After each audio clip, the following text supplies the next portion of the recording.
আল্লাহ তাআলা চান যে আমরা আল্লাহর ইবাদত করনে वाला হই, আর ইজতিমাই জিন্দেগিতে আল্লাহ তাআলা চান যে আমরা আল্লাহর দ্বীনের নসরত করনে वाला পাওয়া যায়। আমারটা আমি করলাম, নিজেকে নিজে থাকবো। ঠিক আছে।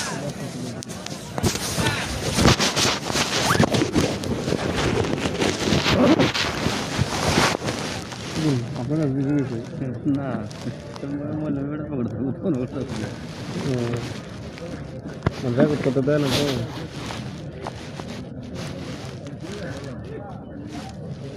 এই রেকর্ডের কথা একবার বুঝে মোবাইল নিয়ে রেকর্ড করতে দেবে, মোবাইলে এমন হইলো নিয়ে এমন হইলো, রেকর্ড হয় না হয় দিল এটা কি বের করবো।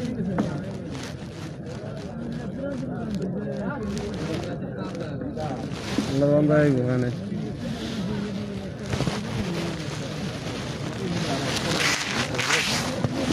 আচ্ছা বুঝবে সবার মালানা ইব্রাহিম পাঁচ দিন ঘুরে না একদম থাকতে বইয়ে এটা হচ্ছে সময় ঘুরের সময় তো এলে যে ইব্রাহিম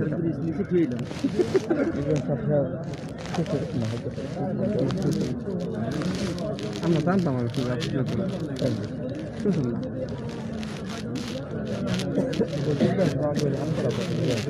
2013 না খুব জোরে যখন আইছিলাম ইব্রাহিম স্যার তখন তো বুঝি না ইসলাম মানে এত মানুষ এত তিনজনের সাথে এখন আয় কি অবস্থা করছে এ তো একদম ইয়ে ছিল ঘরগুলো চিল্লা দিছে চিল্লা জোরের সময় না চিল্লা এলাম কত জোরে আগে জোরের আলোচনাগুলো কীরকম আসলো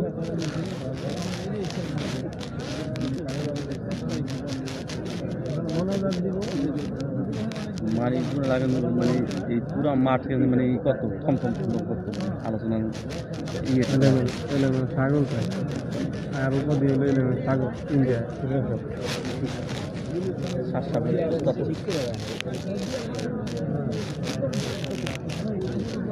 খুঁজতে আলোচনা করে মানে একবার বলা আপনার হলো ইয়ার আদম আলাইসালামের ঘটনায় আনছে আপনার হলো প্রায় 40 মিনিট এর কাহিনী আইন নেওয়ার পর হলো গ্যাস হলো দেশের ভিতরে গোয়েন্দা থাকবো মুজির আছে এর ভিতরে দেশে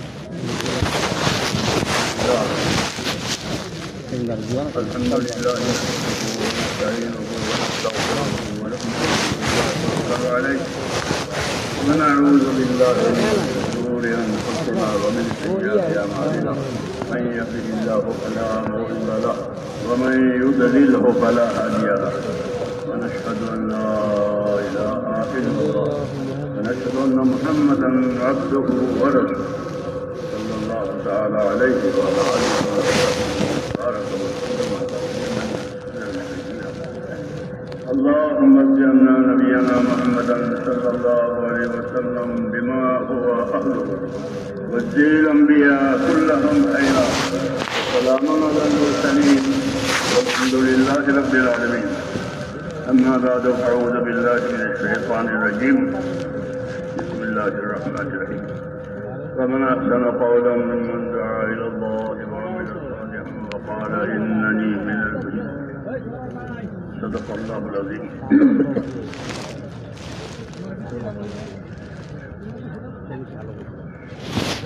बुजुर्गों और प्यारे भाइयों,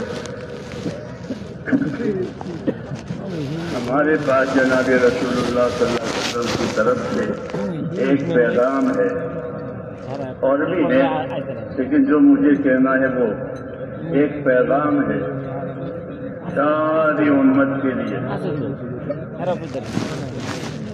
उस पैगाम को मलहूज रखना जरूरी है क्योंकि वो मकसद हयात की तरफ रहबरी करने वाला पैगाम है। आदमी की जिंदगी का एक मकसद होता है, एक हाजत होती है।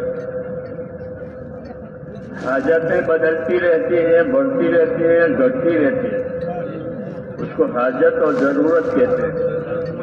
और एक मकसद हयात है कि जिंदगी क्यों दी गई है, सारी ताकतें क्यों दी गई है, क्या मकसद है? क्या जानवर की तरह सिर्फ गुजारा करना है खा पी के? कि नहीं ऐसा नहीं है, बल्कि एक मकसद है, एक दीन है जिसके खातिर ये हयात दी गई है। तो हमारी रहबरी फरमाई है हुज़ूर अकरम सल्लल्लाहु अलैहि वसल्लम ने अपने पैगाम में, और ये फरमाया कि इन्ना दुनिया खुलिक़त लकुम, इन्ना दुनिया खुलिक़त लकुम व इन्नकुम खुलिक़्तुम लिल आखिरह। ये पैगाम है। हाँ, इसका चर्चा हर जगह होना चाहिए, क्योंकि वो मकसद हयात की तरफ रहबरी है। आदमी जिंदगी का मकसद ही भूल जाए तो फिर उसमें वो जानवर में कोई फर्क नहीं। वो भी खा पी की जिंदगी खत्म करता है, ये भी खा पी की जिंदगी खत्म करता है। खुदाई का कलाना तो वो जानवरों की तरह है। इसलिए हमको मकसद की तरफ रहबरी फरमाई कि तुमको आखिरत के लिए पैदा किया। हमारा रुख भी आखिरत की तरफ है। रोज रोज हर बंदा आखिरत से करीब होता चला जा रहा है और आखिरत उससे करीब आ रही है और दुनिया पीछे जा रही है। हाँ, जिस रेलवे स्टेशन को, जिस स्टेशन को आप छोड़ोगे वो पीछे जाएगा और दूर जाएगा, और जो आने वाला है वो और करीब है, होता चला जाएगा। कुल्लो मातिन करीब, हर आने वाली चीज करीब होती है। तो ये बताया दुनिया को अल्लाह ने तुम्हारे लिए पैदा किया है और तुमको आखिरत के लिए पैदा किया कि यहाँ आकर के और यहाँ पैदा हो करके आखिरत बनानी है। हुज़ूर सल्लल्लाहु अलैहि वसल्लम ने इन अल्फाज में ये फरमाया कि तुमको आखिरत के लिए बनाया है। और अल्लाह ने दुनिया को पैदा करके, हमको पैदा करके ये फरमाया वक्त बीमा आता कल्लाहु दारुल आखिरह। तो अल्लाह ने जो दुनिया में जो कुछ दिया है, माल है, इज्जत है, तंदुरुस्ती है, जो कुछ तेरे पास है, इससे तू अपनी आखिरत बना ले। ये दावत है, ये दावत है कि वक्त बीमा आता कल्लाहु दारुल आखिरह। तुझको अल्लाह ने जो कुछ दिया बख्शा है उससे तू अपनी आखिरत बना ले और अपना हिस्सा मत भूल जा। दुनिया और दुनिया में से अपना हिस्सा मत भूल। हाँ, आदमी की गलती ये है कि वो जमा करने को ही असल काम से मेरे पास दुनिया जमा हो जाए। हालांकि जमा होना अलग चीज है, अपना हिस्सा देना अलग चीज है। दो चीजें अलग अलग है। जमा होने को दुनिया जमा हो जाती है, इंसान के पास मिलकर जमीन सब। इसका कितना हिस्सा है, इसको उसका कितना हिस्सा है, उसके लिए हमको तालीम भी है, तालीम भी है कि इसमें जो अल्लाह के लिए किया है, अल्लाह के लिए किया है वो तुम्हारा,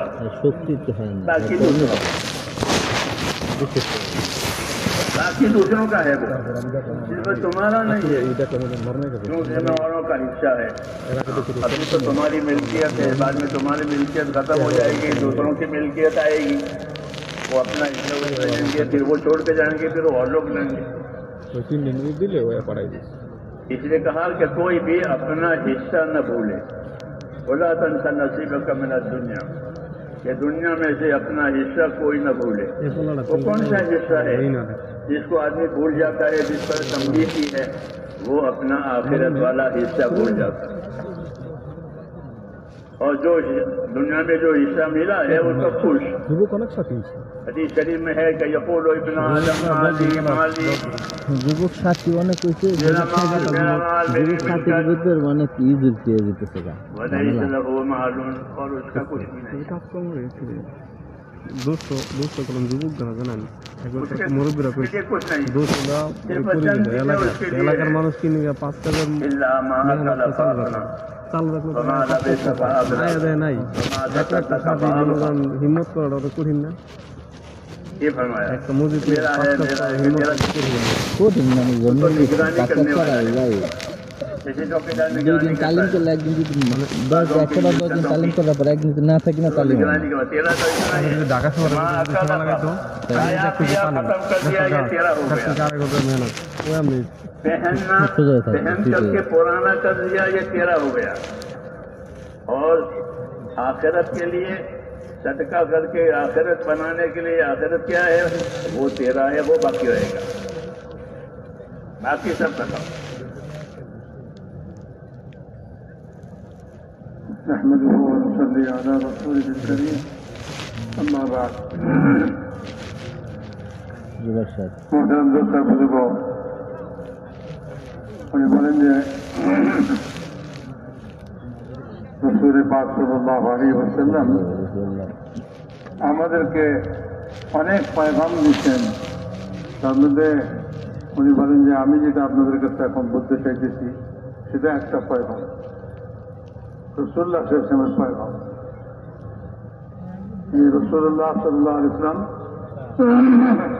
আমাদেরকে এক পয়গাম দিচ্ছেন যে পয়গামটা আমাদেরকে আমাদের জিন্দেগীর উদ্দেশ্যের দিকে ধাবিত করবে আমার জিন্দেগীর উদ্দেশ্য কি আল্লাহ আমাদেরকে সৃষ্টি করছেন তা আমাদের মধ্যে প্রয়োজনও আছে আমাদের জিন্দেগীর একটা উদ্দেশ্যও আছে প্রয়োজন তো বদলাইতে থাকে কখনো বেশি হয় কখনো কম হয় কিন্তু মানুষের জিন্দেগীর যে উদ্দেশ্য সেই উদ্দেশ্য কখনো বদলায় না। উদ্দেশ্য একই থাকে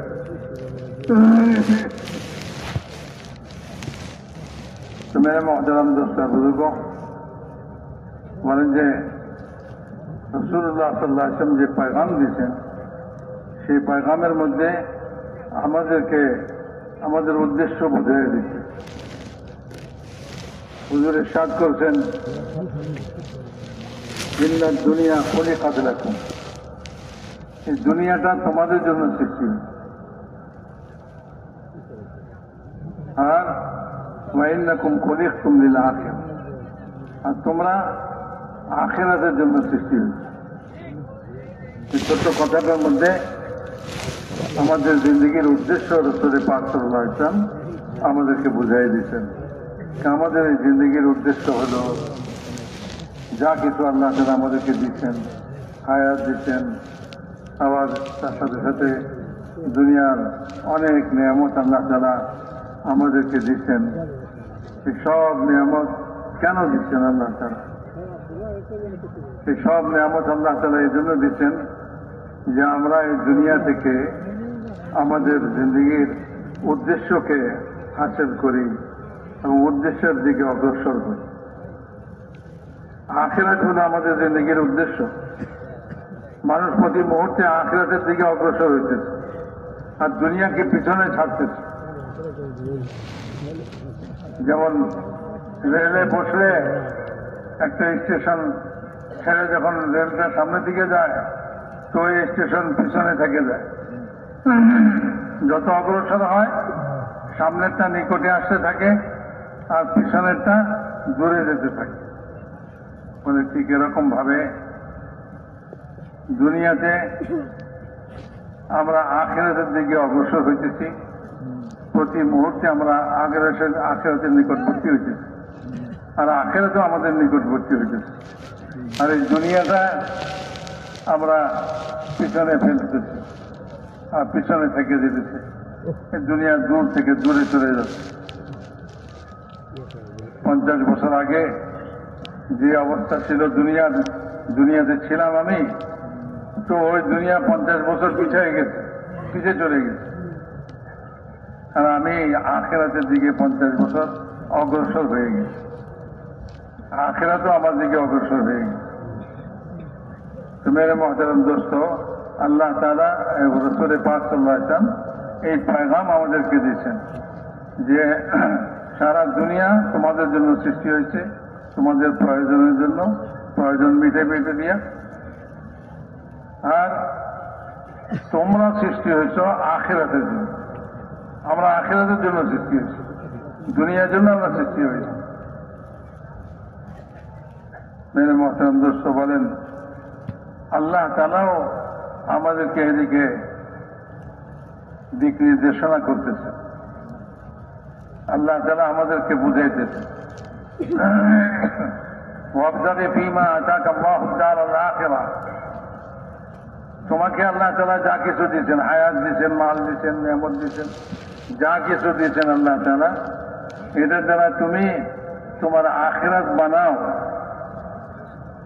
তোমার এই হায়াতের দ্বারা তুমি আখিরাত বানাও। তোমাকে যা নিয়ামত আল্লাহ তাআলা দুনিয়াতে দিয়েছেন, এটা দিয়ে তুমি তোমার আখিরাতকে বানাও। তো আল্লাহ তাআলাও আমাদেরকে আমাদের জিন্দেগির উদ্দেশ্যের দিকে আহ্বান করতেছেন, রাস্তা দেখাইছেন। ওয়াবতাগি ফীমা আতাকা আল্লাহু দারাল আখিরাহ। আখিরাত এটাকে তুমি বানাও।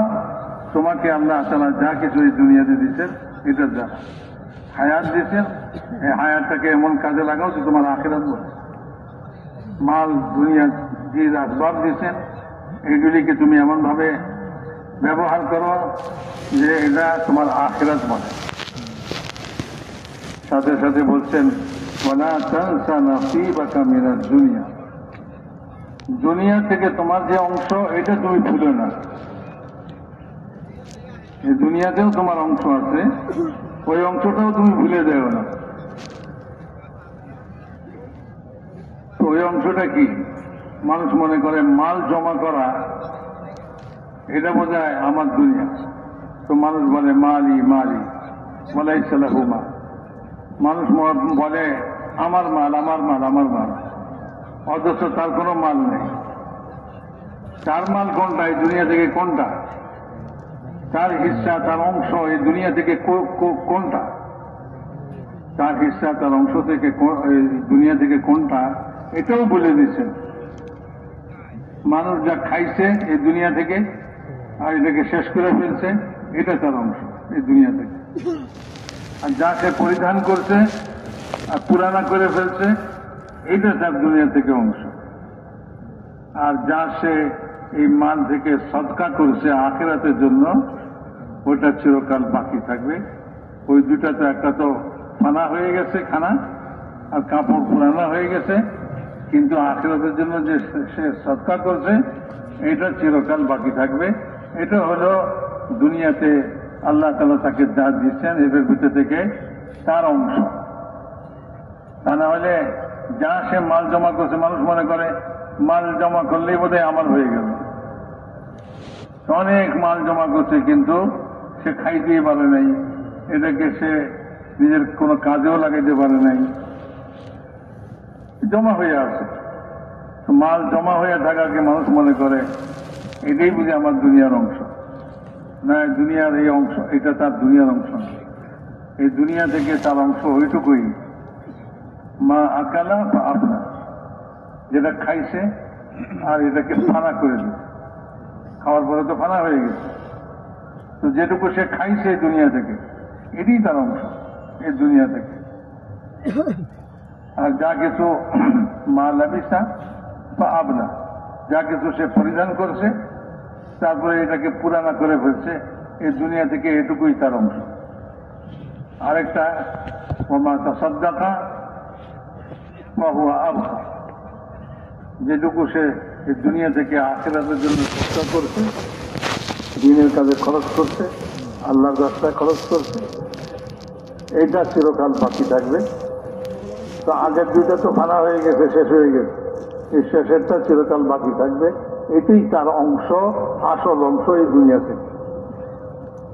তো মেরে মহতারাম দোস্ত বুজুর্গ,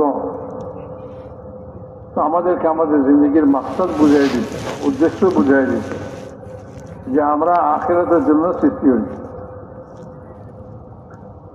আখিরাতের জন্য সৃষ্টি হয়েছি আমরা। আর এই দুনিয়াটা আমাদের প্রয়োজনের জন্য সৃষ্টি হয়েছে। আমরা প্রতি মুহূর্ত আখিরাতের দিকে অগ্রসর হইতেছি, আর আখিরাত আমাদের নিকটবর্তী হইতেছে।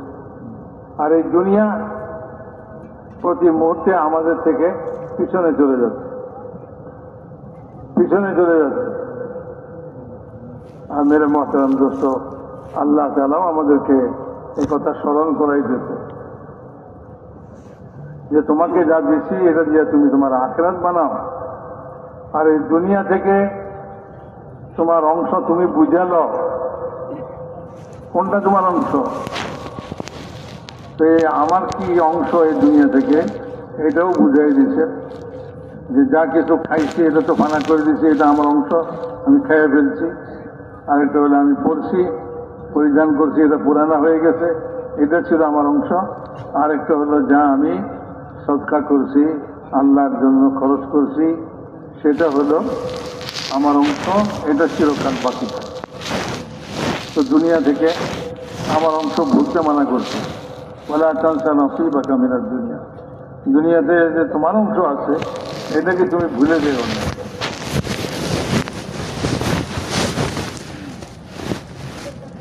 इसलिए अल्लाह के यहाँ समझदार आदमी वो है जो अपनी दुनिया से अपनी आखिरत बनाए, और जो दुनिया से दुनिया बनाए वो नादान है, क्योंकि बनी हुई होगी तो भी छूट जाएगी, नहीं बनी हुई होगी तो भी छूट जाएगी। इसका छूटना और अलग होना यकीनी है। इसलिए अल्लाह की निगाह में समझदार वो है कि जो अपनी दुनिया से आखिरत बनावे। कि बड़े ये एक फानी चीज से बाकी बनाया, तो ये बड़ा समझदार है कि एक फानी चीज थी उससे बाकी बनाया। और यही दावत हमको दी गई है कि अपनी फना होने वाली दुनिया से अपनी आखिरत बनाओ। वब्तग़ी फ़ीमा आताकल्लाहु दारल आखिरह, और दुनिया से आखिरत बनाने के लिए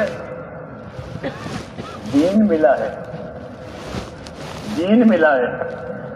जिसके पास दीन होगा वो अपनी दुनिया से आखिरत बनाएगा, और जिसके पास दीन नहीं होगा तो वो दुनिया से दुनिया बनाएगा।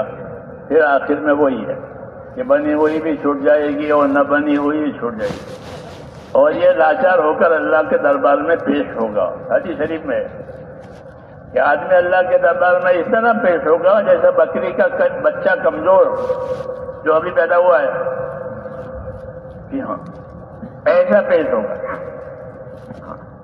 अल्लाह उसे पूछेंगे कि क्या हुआ, तो वो कहेगा मैंने दुनिया हासिल की और उसको बहुत बढ़ाया,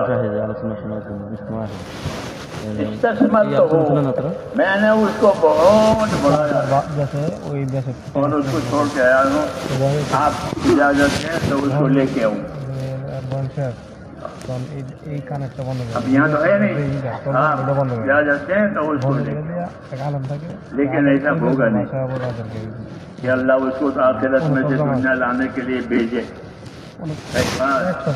बहुत दूर है ये बात, बहुत दूर है ये बात। इसलिए हुक्म दिया है वल तंजुर नफ्सुम मा क़द्दमत लिग़द, हर आदमी सोचा करे आने वाले कल के लिए मैंने क्या तैयारी की है। आखिरत की दावत है, वो वही असल है,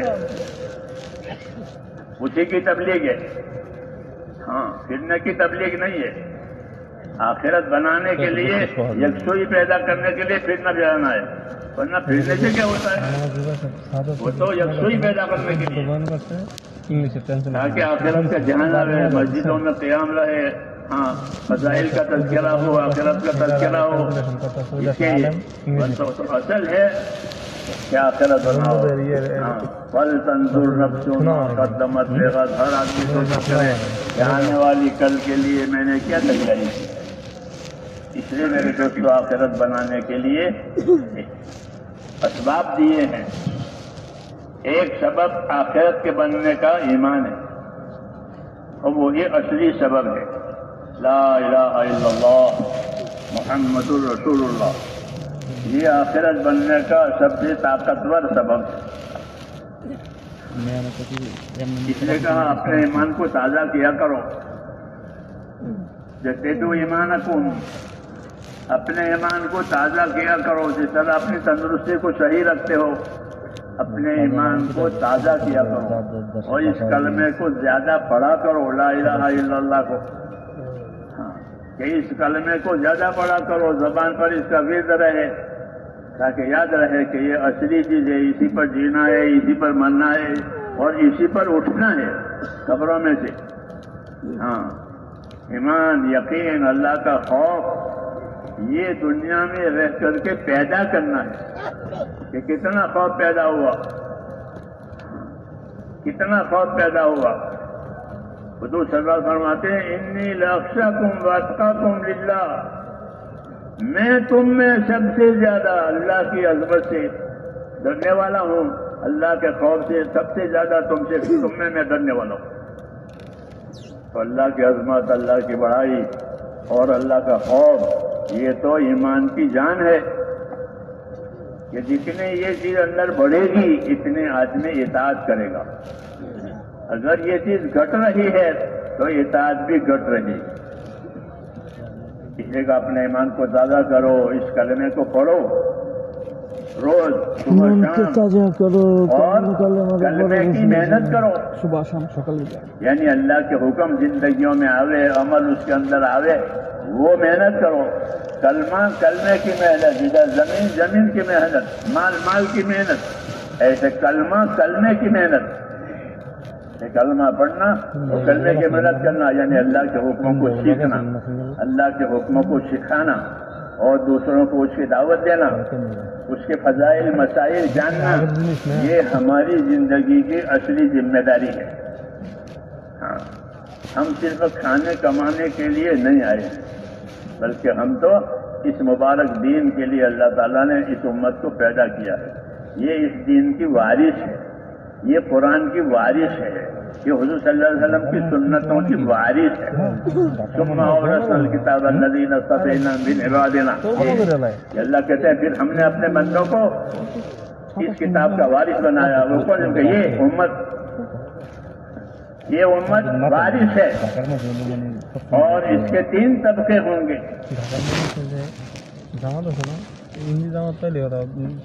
तो मेरे मुहतरम दोस्तों বলেন যে ভাই আল্লাহ তাআলার কাছে সবচেয়ে বুদ্ধিমান লোককে, বুদ্ধিমান লোক হলো সে আল্লাহর কাছে যে ফানি দুনিয়া, যে দুনিয়া শেষ হয়ে যাবে, এটা দিয়ে সে তার আখিরাত বানায়, সে হলো সবচেয়ে বুদ্ধিমান, সবচেয়ে জ্ঞানী লোক আল্লাহ তাআলার কাছে। আর দুনিয়া থেকে, দুনিয়া যারা দুনিয়া বানাইতেছে, তবে এটাতে কোনো লাভ নাই। এই জন্য যে চাই দুনিয়া বনা হোক চাই না বনা হোক, হাত থেকে ছুটে যাবে, এটাকে ছেড়েই যেতে হবে না, এর দরকার থাকবে না। মানুষ যখন দুনিয়া থেকে যাবে তো দুনিয়াকে দুনিয়াতে রেখেই চলে যাবে। সেই তো দুনিয়াকে কিছু যদি সে তৈরি করে থাকে সেটাও ছেড়ে যাবে, আর যদি কিছু তৈরি না করে চাইলেও যা কিছু আছে এগুলি সব ছেড়েই সে চলে যাবে। এবং আল্লাহ তাআলার সামনে কিয়ামতের দিন তাকে হাজির করা হবে। তো বলেন যে কিয়ামতের দিন যে এই দুনিয়ার ভিতরে দুনিয়াকে দুনিয়ার জন্য ব্যবহার করে দুনিয়াটাও ধ্বংসপ্রাপ্ত, আর এই ধ্বংসপ্রাপ্ত জিনিসের মধ্যে সে এটাকে লাগাইছে। তো যেদিন যাবে সেদিন তো খালি হাত যাবে, আল্লাহর সামনে খাড়া হবে। তো বলেন যে হাদিসের মধ্যে আসছে আল্লাহর সামনে একটা বান্দা কিরকম হবে, বলে যে যে বকরির বাচ্চা আজ জন্ম নিচ্ছে সে যেরকম দুর্বল, বলে এরকম দুর্বল অবস্থায় আল্লাহর সামনে খাড়া হবে। আল্লাহ তাআলা তাকে জিজ্ঞাসা করবেন, তোমাকে যে দুনিয়াতে জিন্দগি দিয়েছিলাম এবং দুনিয়ার জিনিসপত্র মাল দৌলত তোমাকে দিয়েছিলাম, তো তুমি কি আনছো আজকে? তো সে বলবে যে আল্লাহ আমি তো কিছুই আনি নাই, সব দুনিয়াতে ছেড়ে আসছি, আমাকে যদি আপনি অনুমতি দেন চাইলে আবার ফিরে যায় সব নিয়ে আসবো। অথচ এইরকম কখনোই হবে না, এরকম কখনোই হবে না, এটা অনেক দূরের কথা। যে মানুষ কিয়ামতের ময়দান থেকে আবার দুনিয়াতে ফিরে আসবে, এসে সে তার মাল দৌলত এগুলি যা কিছু সে দুনিয়া পাইছিল এগুলি আবার লয়ে আল্লাহ তাআলার কাছে যাবে, এটা কোনো দিন হবে না। তো মেরে মহতারাম দোস্ত বুজুর্গ, সবচেয়ে বোকা লোক হলো সে যে এই ধ্বংসপ্রাপ্ত জিনিস ধ্বংসের পেছনে খরচ করে। আর বুদ্ধিমান হলো সে যে ধ্বংসপ্রাপ্ত জিনিস দিয়া চিরস্থায়ী জিনিস তৈরি করে, চিরকাল থাকবে যেটা, সেটা হলো আখিরাত।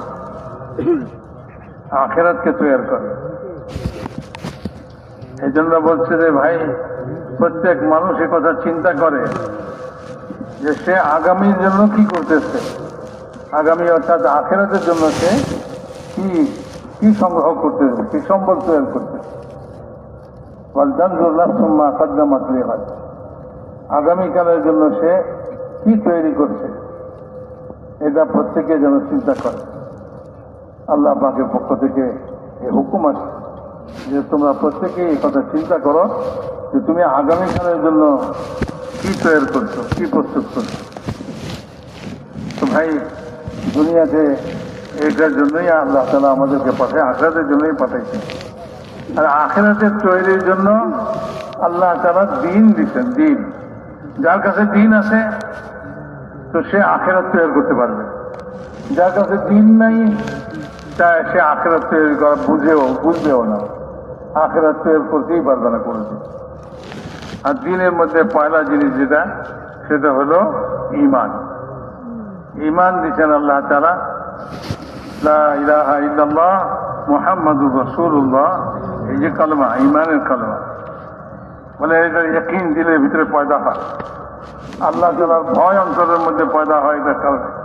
আল্লাহ কত বড় আজমতওয়ালা আর কত বড় শক্তিশালী, তো ওই আল্লাহ তাআলার শক্তি, আল্লাহ তাআলার আজমত এই ঈমানের দ্বারা ভিতরে পয়দা হবে। আর পয়দা হওয়ার দ্বারা সে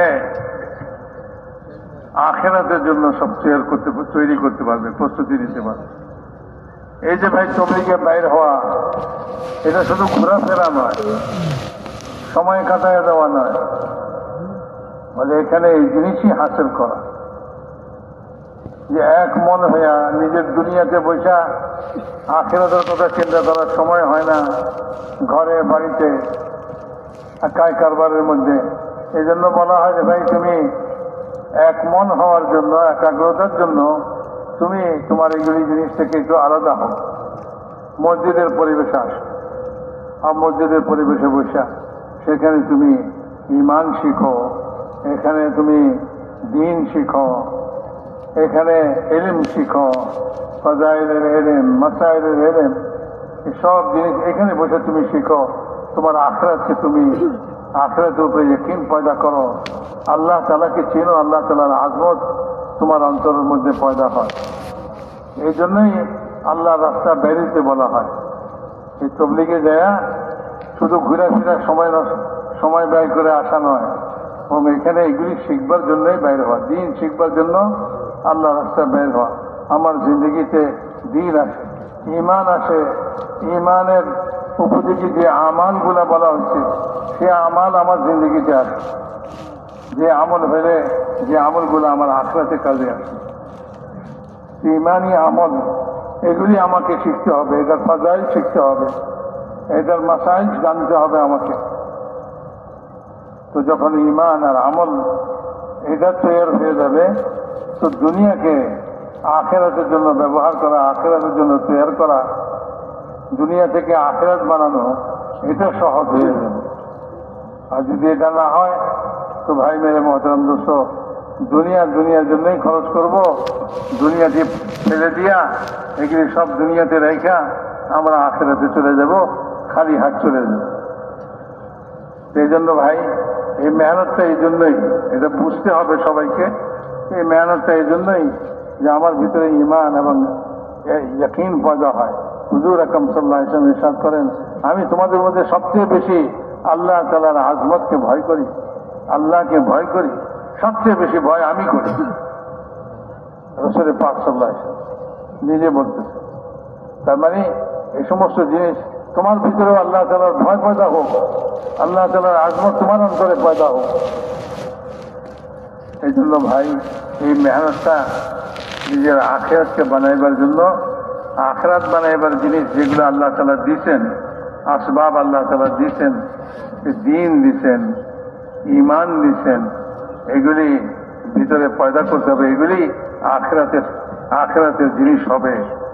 ইমান ইয়াকিন দিলের মধ্যে পয়দা হয়, আখিরাতের ভয়, আল্লাহ তাআলার সামনে হাজির হওয়ার ভয় অন্তরের মধ্যে পয়দা হয়, তাইলে সে দুনিয়া থেকে তার আখিরাতের প্রস্তুতি নিতে পারে।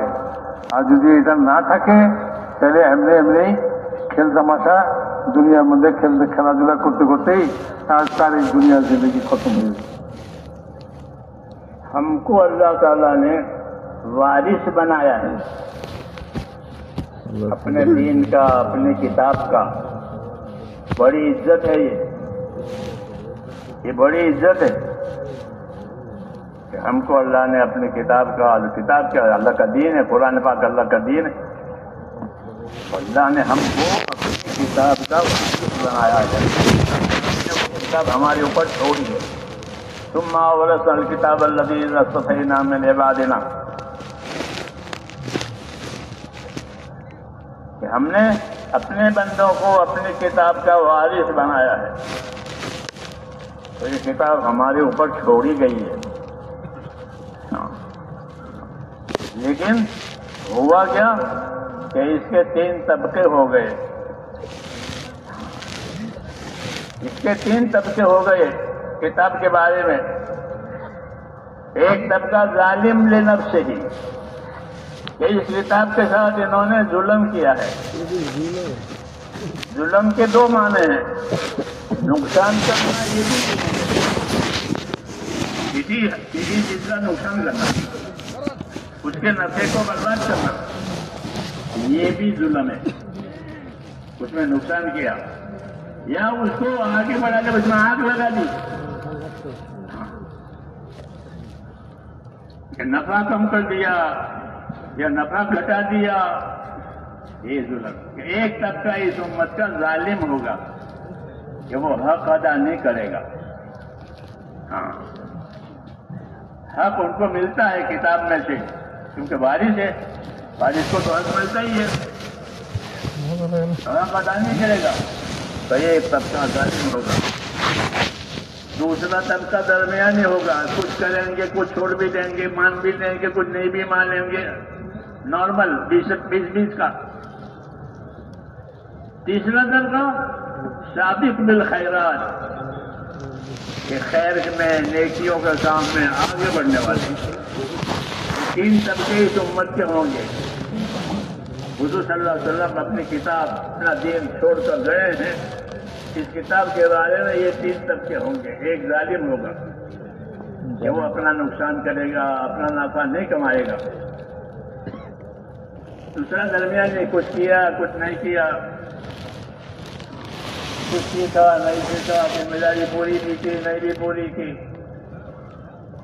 और तीसरा मकसद में आगे बढ़ने वाला, कि अल्लाह क्या फरमाते हैं, रसूल क्या इरशाद फरमाते हैं, हमारी क्या जिम्मेदारी है, इसकी उनको फिक्र है।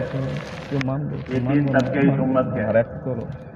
और ये इसलिए बताएं ताकि हर एक कोई अपना नुकसान न करे। पहला तबका नुकसान करने वाला है, अच्छा तबका वो है जो आगे बढ़ने वाला है खैर के कामों में। ये दावत है, ये तीनों हिस्से बताकर दावत दी है। ये असल खैर कमाने वाला वो तबका है जो खैर के लिए आगे बढ़े, अपने आप को आगे करे। अल्लाह ताला को दीन के कामों में सबकत करना, आगे बढ़ना, ये अल्लाह को पसंद है।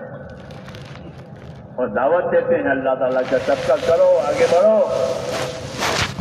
आगे बढ़ो, अल्लाह की मग़फ़िरत और बख्शिश हासिल करो, गुनाहों की मग़फ़िरत हासिल करो। साबिक़ू इला मग़फ़िरतिन मिन रब्बिकुम, अपने रब की मग़फ़िरत और बख्शिश लेने के लिए आगे बढ़ो और जन्नत कमाने के लिए आगे बढ़ो, क्योंकि पहले मग़फ़िरत होगी फिर जन्नत होगी। मग़फ़िरत नहीं हुई जन्नत में चल जाएगा। इसलिए दुआ सिखाई, रब्बिग़फिर वरहम वअन्त खैरुर राहिमीन। ये दुआ अल्लाह ने नबी को सिखाई है। वक़ुल रब्बिग़फिर वरहम वअन्त खैरुर राहिमीन। हाँ, ये मांगा करो कि अल्लाह माफ कर दे, अल्लाह रहम कर दे। तो अल्लाह गुनाह पहले माफ करेगा, फिर रहमतों में यानी जन्नतों में ले जाएगा। इसलिए मेरे दोस्तों, ये 3 तबके बताकर ये असली हकीकत वाज़ेह की है। कि अपने अंदर दीन के बारे में सबक पैदा करना और आगे बढ़ना, ये असल है। शैतान का काम ये है कि वो आगे बढ़ने नहीं देता, बल्कि बहाने सुझाता है कि मैं बीमार हूँ, तबीयत ठीक नहीं है, हालात ठीक नहीं है। हाँ, शैतान और सब वलहूं तस्वील, बहाने सिखाना। हकीकत ऐसी नहीं है, सब कुछ है, लेकिन नहीं करना है तो बहाने बनाते हैं। बीमार नहीं है तो भी अपने आप को बीमार जाहिर करें। तबीयत ठीक नहीं है, हुजूर ने मना फरमाया कि जानबूझकर ऐसे बहाने कोई न बनावे। जानबूझकर ऐसे बहाने कोई न बनावे। अगर ये बहाने बनाएंगे तो बहाने सच्चे हो जाएंगे कि मैं तो बीमार हूँ और बीमार है तो बीमार हो जाएगा वो। मना है, ला तमारदू फतमरदू, जानबूझकर बीमार न बनो वरना सचमुच बीमार हो जाओगे। जानबूझकर बीमार अपने आप को न बनाओ वरना सचमुच बीमार हो जाओगे। ला तमारदू फतमरदू, जानबूझकर बीमार न बनो, बहाने न बनाओ, सच्चे रहो अल्लाह के सामने। जो अल्लाह ने लिखा है वो होगा। ये दावत भी है। क्यों? कि हम इस किताब के वारिस हैं। किताब सच्ची है, किताब सच्ची है, नबी सच्चा है, अल्लाह सच्चा है, वादा सच्चा है, सब चीज। तो क़यामत का पूरा माहौल जो है वो तो सच्चाई का होगा। हादा यौम यनफ़उ सादिक़ीन सिद्क़ुहुम, ये क़यामत का दिन वो दिन होगा कि सच्चों को सच्चाई नफा देगी। बाकी सब लोगों की वो जो गलत चीजें वो खुल जाएंगी। यौम तुबला सराइर, कि जितनी पोशीदा चीजें, छुपी हुई चीजें सब खुल गई। इसलिए मेरे दोस्तों, हमको अल्लाह ताला ने इस दीन का, इस किताब का वारिस बनाया है। इसलिए अल्लाह के मामले में सच्चा रहना है। अल्लाह के मामले में सच्चे रहो, सच्चों के साथ रहो। कूनू मअ सादिक़ीन, या अय्युहल्लज़ीना आमनू इत्तक़ुल्लाह व कूनू मअ सादिक़ीन, हे ईमान वालो, अल्लाह से डरा करो और सच्चों के साथ रहो। ये पहला दर्जा है फिर कामयाबी का, सब सच्चे के साथ, सच्चों के साथ रहो। सहाबाए किराम में मुहाजिरीन सबसे सच्चे, फिर अंसार उसके बाद में सच्चे, इनके साथ रहो। कूनू मअ सादिक़ीन, सच्चों के साथ रहो, अपना तर्ज अमल उनके जैसा बनाओ। ये हमको दावत है। গরমের সমস্যা নেই, মশার কামড়ের সমস্যা। আল্লাহ তাআলা আমাদেরকে দ্বীনের ওয়ারিস বানাইছে এবং আল্লাহ তাআলা যে কিতাব নাযিল করেছেন সেই কিতাবেরও ওয়ারিস বানাইছে। আমরা কিতাবেরও ওয়ারিস আর দ্বীনেরও ওয়ারিস। মানে দ্বীন এবং কিতাব আমাদের দায়িত্বে রেখে গেছে। রাসূল পাক সাল্লাল্লাহু আলাইহি ওয়াসাল্লাম আমাদের মধ্যে রেখে গেছে, আমাদের উপর ছেড়ে গেছে। তা আমরা এই কিতাবের ওয়ারিস, এই দ্বীনের ওয়ারিস। আল্লাহ তাআলা কোরআনে পাকের মধ্যে বলতেছেন, সুম্মা আওরাসনাল কিতাবাল্লাযী, এই যে এই কিতাবের ওয়ারিস তারপরে আমি বানাইছি আমার বান্দাদের মধ্যে, অর্থাৎ এই উম্মতকে। ثم أورثنا الكتاب الذين اصطفينا من عبادنا। তো এই কিতাবের ওয়ারিস আমাদেরকে বানাইছে এবং এরপরে বলতেছেন যে এদেরকে তো ওয়ারিস বানাইলাম, কিন্তু এদের মধ্যে 3 শ্রেণী হয়ে গেছে, 3 কিসিমের লোক হয়ে গেছে। কিতাবের ওয়ারিস সবাই, কিন্তু ভাগ হয়ে গেছে 3 ভাগে। এক ভাগ যারা জালিম, মানে না, অর্থাৎ মারাসা এই জিনিস কিতাব পায়াও কিতাব অনুযায়ী তাদের জিন্দগি বানায় নাই। জালিম কাকে বলে? জালিম বলে হলো সে যে কিনা কোনো জিনিসের লাভটাকে নষ্ট করে দেয়, জুলুম করে। তা এটার ভিতর থেকে যে লাভটা আসতো এই লাভটাকে সে নষ্ট করে দিল। একটা ঘরের মধ্যে আগুন লাগাই দিল, ঘর দেয়া যে উপকারিত হতো সে উপকারটা আর হইল না, সেই লাভটা আর পাওয়া গেল না। প্রত্যেক জিনিসের লাভটাকে সে নষ্ট করে দেয় জানেন। তো ওই কিতাবের উপরে আমল করলে সে যে লাভবান হইত ওই লাভটাকে সে নষ্ট করে দিয়েছে, মানে কিতাবের উপরে সে আমল করে। সেই জন্য তাকে বলতেছেন যে এক শ্রেণীর হল যারা জানেন এই কিতাবের ওয়ারিস হওয়ার পরেও তারা জুলুম করছে, অর্থাৎ এটার উপরে আমল না করে নিজের যে লাভবান হইতো সে লাভটাকে সে নষ্ট করে দিয়েছে, নিজের ক্ষতি করলো, লাভটাকে নষ্ট করে। আরেক ধরনের লোক হলো তারা মাঝামাঝি, কিছু আমল করে, কিছু করে না, কিছু আমল করছে, কিছু আমল করে নাই, কোনো হুকুম মানছে, কোনো হুকুম মানে নেই, মাঝামাঝি চললে ভালো। এরা মধ্যবর্তী, এই বেশি পুরাটার উপরে আসে নাই, কিছু করছে, কিছু করে নাই। তো এরা হলো মুক্তাসিদ। আর বলেন যে এই তিন ধরনের লোকের মধ্যে সবচেয়ে উত্তম যে সে হলো যে কিনা এই কিতাব পাওয়ার পরে, কিতাবের ওয়ারিস হওয়ার পরে সে নেক কাজে সবার সঙ্গে প্রতিযোগিতা করে, অগ্রসর থাকে, আগে বাড়ে। তো আগে চলে, নেক কাজে আগে বাড়ে। এ হলো সবচেয়ে উত্তম এই তিন জনের মধ্যে।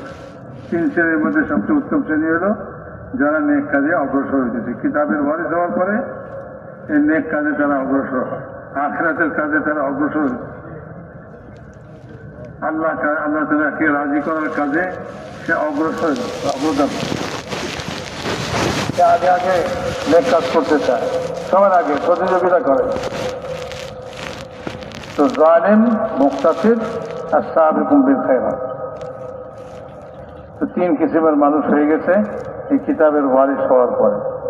তো মেরে মোহতারাম দোস্ত বুঝবো, এর মধ্যে উত্তম হলো ওই ব্যক্তি, ওই শ্রেণী যারা নেক কাজে অগ্রসর হয়।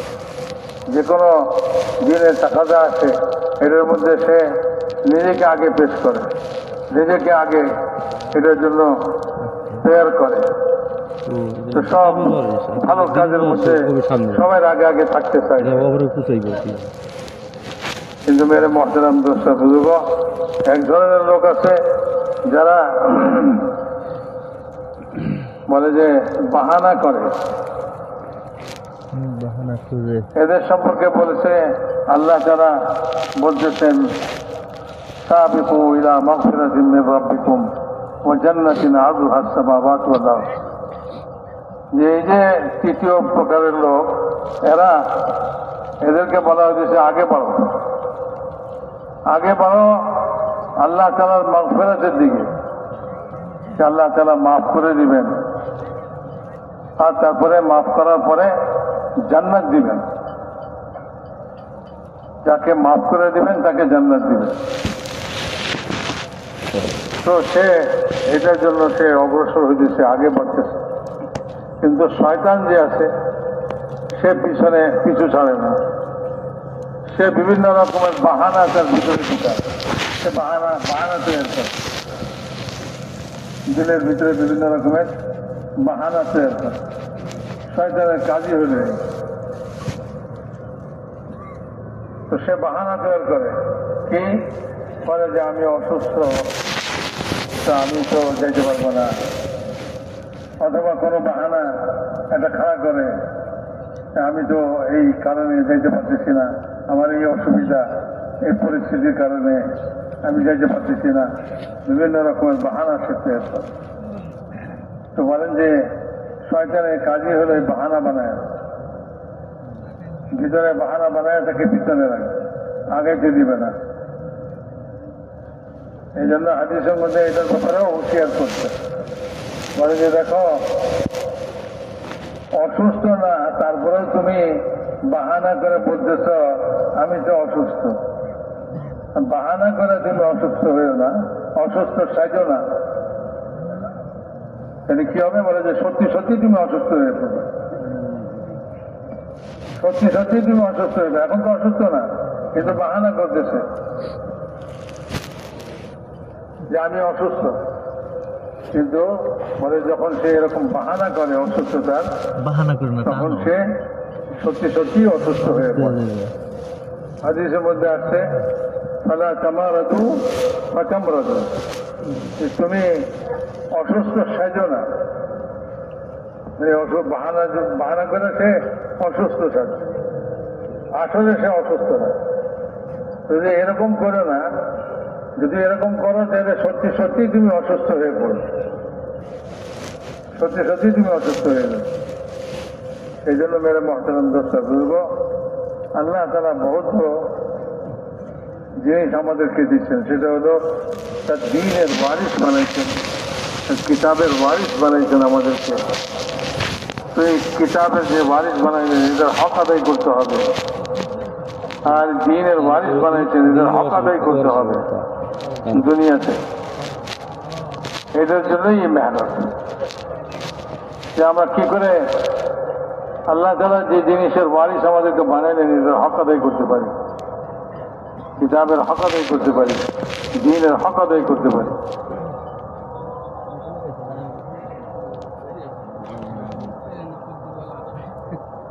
तो हमको ये दावत दी है कि अल्लाह के मामले में सच्चे रहो, ताबेदार भी रहो, वफादार भी रहो, ताबेदार भी रहो। जो जो जिम्मेदारी दी जाए उसे पूरी करो, और वफादार रहो। दिल से अल्लाह से ताल्लुक है, दिल से अल्लाह से ताल्लुक है कि मेरा अल्लाह का हुक्म है। মানুষকে আগে वफादारी, सच्चाई अल्लाह के साथ, अल्लाह के साथ सच्चाई का मामला रखो, अल्लाह के साथ ताबेदारी का मामला रखो। बहाने मत बनाओ दीन के कामों में, बहाने बनाओगे तो बहाने सच्चे हो जाएंगे।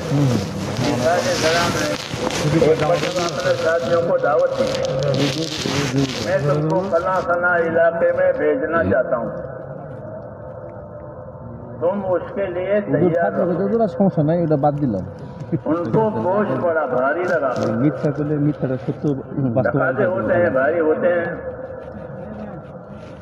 तो उन्होंने ये कहा कि आप हमको वहाँ भेज रहे हैं, वहाँ की जबान तो हम जानते नहीं हैं, वहाँ की बोली बोलना जानते नहीं हैं, आप वहाँ भेजकर क्या करोगे? मतलब ये था कि वो जाना नहीं चाहते थे, दूर है। ईसा अलैहिस्सलाम ने इनकी बात का कोई जवाब नहीं दिया जब उन्होंने ये पेश किया। दूसरे दिन, अगले दिन हर आदमी उस इलाके की जबान बोलने लगा जहां उसको जाना था। उधर अल्लाह ने उधर काट दिया। जी हाँ, अल्लाह उधर पैदा करना भी जानते हैं, काटना भी जानते हैं। वो उस इलाके बोलने लगा, बाकी जबान बात करने लगा। ईसा अलैहिस्सलाम फरमाया आप क्या करोगे? जाओ। ये इसलिए है ये किस्से कि अल्लाह के मामले में हर आदमी ताबेदार रहे, वफादार रहे। हम उसकी नेमतें खाते हैं, हाँ, हम उसकी नेमतें रात दिन खाते हैं, उसकी नेमतों से फायदा उठाते हैं। उसने वो सारी नेमतें हमारे लिए हलाल कर दी है, तो खाओ पियो यूँ कहा। तो जब अल्लाह ताला हमको नेमतें देगा, वो नेमतें तो अच्छी लगती है, और जो जिम्मेदारी दे अल्लाह, वो जिम्मेदारी अच्छी नहीं लगती। तो ये बात सही नहीं है, ये बात सही नहीं है कि अल्लाह ताला की नेमतों से भी फायदा उठाना है और अल्लाह ताला की तरफ से आने वाली जिम्मेदारियों को भी पूरा करना है। दोनों बातें।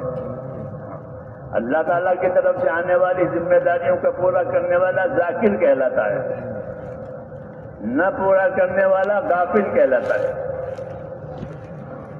ایسے ہی نعمتوں کو صحیح جگہ پر استعمال کرنے والا شاکر کہلاتا ہے، کہ نعمتوں کو صحیح جگہ پر استعمال کیا کہ جس سے اللہ کے حکموں پر چلنے میں مدد ملی۔ یہ تعلیم ہے کہ نعمتوں کو وہاں استعمال کرو جہاں تمہیں طاقت ملے اللہ کے حکموں پر چلنے کی۔ مثلاً دعا سکھائی ہے، اب تو دعا سیکھنے کا ماحول ہی نہیں رہا۔ ایسی اچھی اچھی دعائیں سکھائی ہیں، اور اتنا بڑا دعاؤں کا مجموعہ حضور صلی اللہ علیہ وسلم نے چھوڑا ہے ہمارے لیے کہ اللہ کے خزانوں سے فائدہ اٹھاؤ، دعائیں مانگ مانگ کر، دعائیں سیکھ سیکھ کر۔ لیکن کون سیکھے؟ کون سیکھے؟ خروج ہوتا ہے لیکن خروج علم و ذکر بغیر کا ہے۔ جی ہاں، خروج تو ہو رہا ہے لیکن علم و ذکر نہیں ہے۔ چکی چل رہی ہے، آٹا بھی نہیں ہے، دانا بھی نہیں ہے، ایسا ہو گیا۔ جیسے چکی چل رہی ہو تو چکی کے دو طرف، ایک طرف دانے ہوتے ہیں، ایک طرف آٹا ہوتا ہے، کیونکہ چکی چلنے کا یہی اصل مقصد ہے کہ دانے پیچھے جائیں، آٹا حاصل ہو جائے۔ تو خروج تو ہو رہا ہے، نقل و حرکت، لیکن دانا آٹا نہیں ہے۔ اس لیے بھوک کے بھوک رہی، یعنی جہالت باقی رہی۔ کام کا مقصد یہ تھا کہ امت کی جہالت ختم ہو جائے، علم و ذکر۔ جی ہاں، امت میں سے جہالت ختم ہو جائے۔ حضور صلی اللہ علیہ وسلم کا بڑا کارنامہ ہے یہ کہ آپ نے جاہلیت کو ختم کیا۔ جب آپ دنیا میں بھیجے گئے تھے تو جاہلیت تھی، جہالت نہیں، جاہلیت۔ یہ جہالت صفت بن گئی تھی، جاہل اس کو کہتے ہیں جس کے اندر جہالت کی صفت ہو۔ تو جاہلیت تھی ہر طبقے میں۔ آپ صلی اللہ علیہ وسلم نے اپنی تعلیم سے، اپنی دعوت سے، اپنے اخلاق سے، اپنی محنت سے وہ جہالت ختم کر، اور ایک ایک طبقہ جہالت سے بچ گیا، علم و ذکر والا ہو گیا۔ سب کو علم و ذکر ملا، تاجروں کو، زمینداروں کو، مزدوروں کو، حاکموں کو، سب کو علم و ذکر ملا۔ ہمارے حضرت رحمۃ اللہ علیہ فرماتے تھے کہ ہمارے دین میں ہر طبقے کے فضائل ہیں، ہر طبقے کے مسائل ہیں۔ یہاں یعنی علم دیا ہے فضائل کا بھی اور مسائل کا بھی۔ حکومت کے فضائل ہیں، حکومت کے مسائل ہیں، کھیتی کے فضائل ہیں، کھیتی کے مسائل ہیں، تجارت کے فضائل ہیں، تجارت کے مسائل ہیں، مزدوری کے فضائل ہیں، مزدوری کے مسائل ہیں۔ یہ چار طبقے ہوتے ہیں دنیا میں، پانچواں تو کوئی طبقہ نہیں ہے۔ تو ان چاروں طبقوں کو علم دیا، فضائل کا بھی، مسائل کا بھی، تاکہ اپنی زندگیوں کو علم و ذکر اور اطاعت پر گزاریں۔ اور یہی دعوت کا مقصد ہوتا ہے۔ اس کا مقصد صرف پھرنا نہیں ہے، پھرنا تو اس کو عام کرنے کے لیے ہے، جیسے جاری پانی کو جاری کر دیا تاکہ اس کا نفع آگے بڑھتا رہے۔ اللہ تعالیٰ پہاڑوں پر پانی برساتے ہیں، پھر وہاں سے نہریں چلتی ہیں، وہ نہریں دور دور تک جاتی ہیں، ندیاں، ندیاں دور دور تک، پانی پہاڑ پر برسا۔ فَهُوَ الَّذِي مَدَّ الْأَرْضَ وَجَعَلَ فِيهَا رَوَاسِيَ وَأَنْهَارًا، کہ اللہ نے زمین کو پھیلایا اور زمین پر پہاڑ لگائے اور پھر پہاڑوں پر بارشیں برسائی۔ تو پہاڑوں پر سے اونچے سے پانی جاتا ہے تیز دور دور تک۔ ایسے ہی ہے اللہ تعالیٰ نے دین کو دور دور تک لے جانے کے لیے کہ نبی پر وحی آئی، پھر اس وحی کو اللہ تعالیٰ نے دنیا میں پھیلایا تاکہ سب کی پرورش ہو جائے۔ پانی کے بغیر زندگی نہیں ہے، اس طرح دین کے بغیر صحیح زندگی نہیں ہے، اس لیے جاری کر دیا اس کو दुनिया में, हाँ दुनिया में इसको जारी कर दिया, मेहनतों के जरिए से, कुर्बानियों के जरिए से हर एक को ये मिल जाए, और यही असली जिम्मेदारी है। तो भाई मेरे मोहतरम दोस्तों को বলেন যে ভাই বাহানা না পাই, যদি আমি কোনো জিনিসের বাহানা করি তো আল্লাহ তাআলা সত্যি সত্যি ওই জিনিস করে দিন। অসুস্থতার বাহানা করলাম, দেখা গেল পরে আমি ঠিকই অসুস্থ হয়ে পড়লাম। বরং দিনের কাজে জিম্মাদারি আল্লাহ তাআলা কিতাব দিচ্ছেন, দিন দিচ্ছেন, এদের জিম্মাদারি আমাদের উপরে দিচ্ছেন। আমরা আল্লাহর সঙ্গে সত্যবাদীরা থাকি। সত্যি আমার দিলের ভিতরে বাহানা নাই, আমি আল্লাহকে দিলের মধ্যে আল্লাহকে স্মরণ করি, আর আমি সত্যবাদী থাকি। এই জন্যই বলছে যে তোমরা সত্যবাদীদের সঙ্গে থাকো, আল্লাহকে ভয় করো, আল্লাহকে ভয় করো, আল্লাহকে ভয় করো এবং সত্যবাদীদের সঙ্গে থাকো। كونوا مع الصادقين يا أيها الذين آمنوا اتقوا الله وكونوا مع الصادقين। আল্লাহ তাআলা বলতেছেন, হে ঈমানওয়ালারা আল্লাহকে ভয় করো আর তুমি সত্যবাদীদের সঙ্গে থাকো। যখন তুমি সত্যবাদীদের সঙ্গে থাকবে তোমার ভিতরে সততা আসবে, সত্য গুণ আসবে তোমার ভিতরে। কিয়ামতের দিন সত্যবাদীদের সত্যবাদিতাই কাজে আসবে, আর কোন জিনিস কাজে আসবে। যারা দুনিয়াতে সত্যবাদী তাদের এই সত্যবাদিতা কিয়ামতের দিন কাজে আসবে, আর কোন জিনিস কাজে আসবে না। এই সমস্ত বাহানা টাহানা কিয়ামতের দিন চলবে না।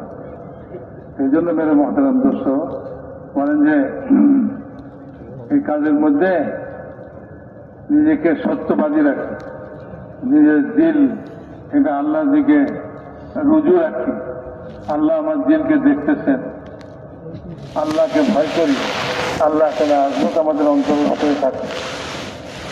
তো আল্লাহকে সামনে রেখে আমি করি। এই যে মেহনত, এই মেহনতের মধ্যে আমার আখিরাতের তৈরি করার জন্য যা লাগবে সেটা আমার হাসিল করা দরকার। কিতাবের ইলম হাসিল করা দরকার। আর বলেন যে ভাই জিকির করা, জিকির ইলম ও জিকিরের দুটো জিনিস, এটা অত্যন্ত জরুরি জিনিস। ইলম হাসিল করতে হবে,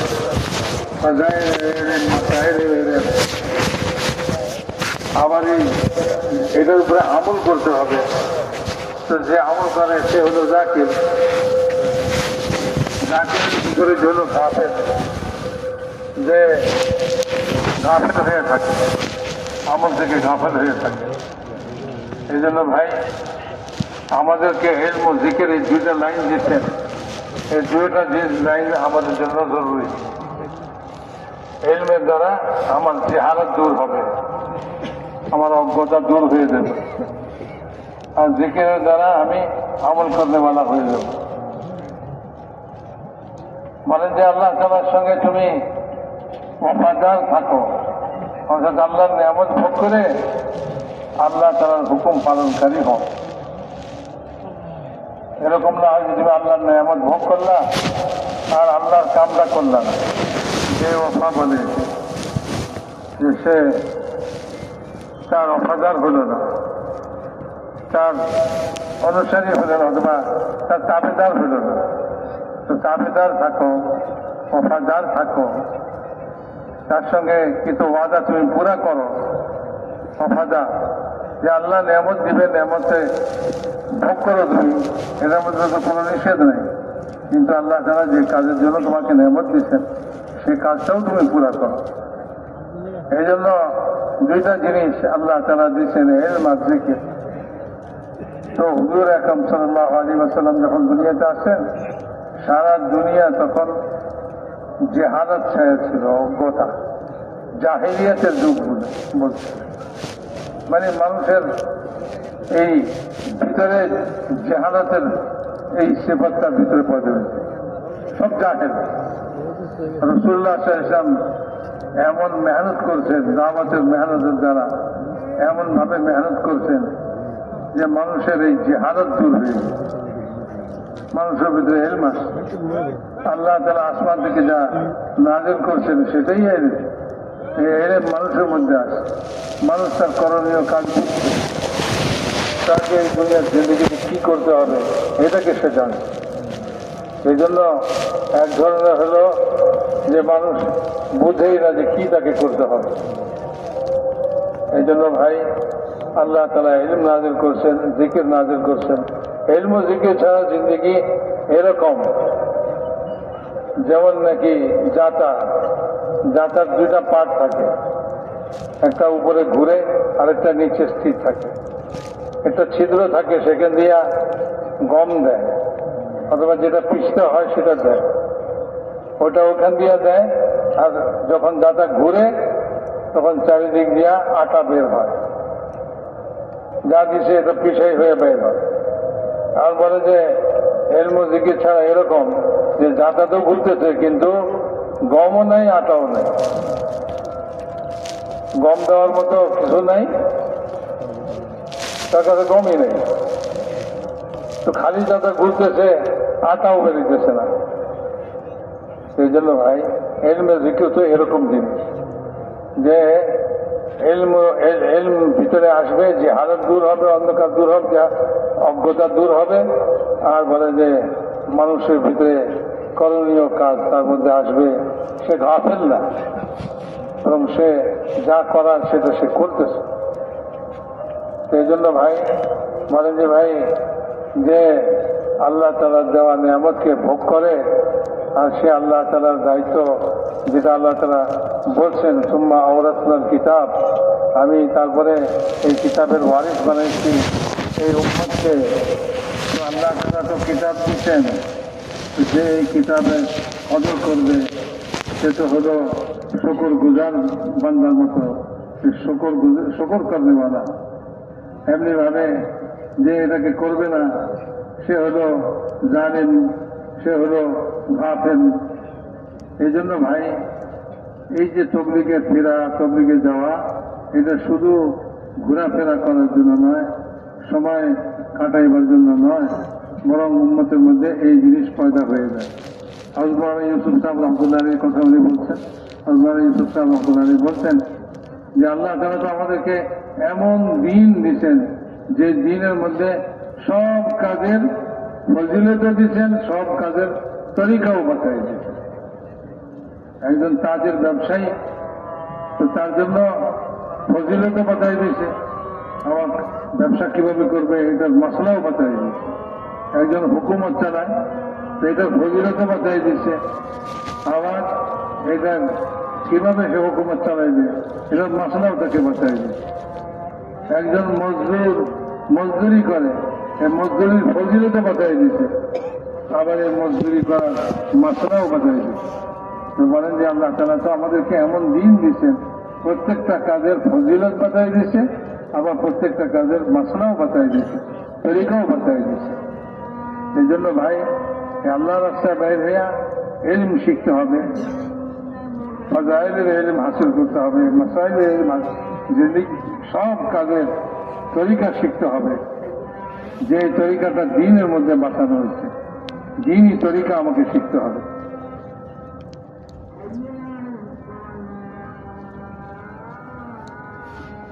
ये मेहनत और ये काम जो है ये एक चलता फिरता मदरसा है। इस जमाने के लिहाज से ये बहुत मुफीद और बहुत कीमती है, क्योंकि लोगों में फुर्सत नहीं है। हाँ, दीन हासिल करने की फुर्सत नहीं है, इसलिए अल्लाह ने ये तरीका हमको दिया। तुम्हारी थोड़ी थोड़ी फुर्सतों में भी बड़े बड़े काम हो जाएंगे। इसलिए हुजूर सल्लल्लाहु अलैहि वसल्लम ने उम्मत को नक्लो हरकत पर रखा है। जो ईमान लाता था उसको आप नक्लो हरकत पर कर देते कि तुम अपने कबीले में जाओ और अपने कबीले में जाकर काम करो। जो दावत तुमने कबूल की है अपने कबीले से कबूल करवाओ, उनको समझाओ।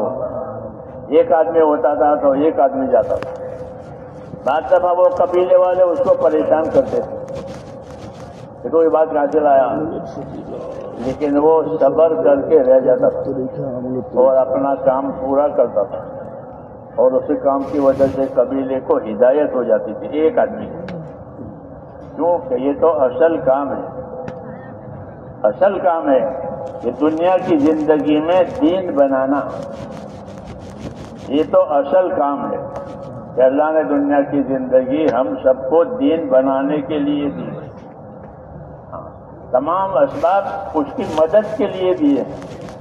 असबाब इसलिए नहीं दिए हैं कि लोग इस असबाब की वजह से दीन से गाफिल हो जाए। हदीस की मसनून दुआ है, अल्लाहुम्मा वमा रज़क़तनी मिम्मा उहिब्बु फजअलहु क़ुव्वतन ली फ़ीमा तुहिब्बु। ये दुआ है, इस दुआ में ये तालीम है कि अल्लाहुम्मा वमा रज़क़तनी मिम्मा उहिब्बु फजअलहु क़ुव्वतन ली फ़ीमा तुहिब्बु। कि अल्लाह आपने मुझे वो चीज दी है जिसको मैं पसंद करता था, जिसको मैं चाहता था, तो एक काम तो हो गया कि पसंद की चीज मिल गई। आगे मेरी दरख्वास्त ये है कि ये मेरी पसंद की चीज जो हो गई मुझे मिली है, ये मेरे दीन में मुझे कुव्वत पहुंचाने वाली बने, गाफिल करने वाली न बने। जैसे आज हो रहा है कि जहां माल बढ़ गया कि आज दीन के काम में पीछे हो गया। हाँ, जहां माल बढ़ा, मर्तबा बढ़ा, तो वो पीछे हुआ। हुजूर सल्लल्लाहु अलैहि वसल्लम उसके खिलाफ तालीम दे रहे हैं, वमा रज़क़तनी मिम्मा उहिब्बु फजअलहु क़ुव्वतन ली फ़ीमा तुहिब्बु। ये दुआ कि जो मुझे मेरी प्यारी चीज आपने मुझको दी है, माल है, सेहत है, औलाद है, अगली मेरी दरख्वास्त ये है कि ये चीजें मुझे दीन में मदद के लिए मिले, ये नहीं कि मुझे दीन से रोकने के लिए हो जाए। इसलिए मेरे दोस्तों, ये जब बनेगा जब लोग दीन की मेहनत करेंगे, और दीन को सीखने की मेहनत, खाली फिरने की मेहनत नहीं है। चक्की खाली फिरती नहीं है, बल्कि वो दाना देती है, आटा देती है, दाना लेती है, आटा देती है। यही चक्की की मंफात है, यही चक्की का फायदा है कि वो दाना देगी, आटा देगी। हमारे नक्ल हरकत का यही फायदा है कि जानने वालों से दीन लेंगे और न जानने वालों को दीन देंगे।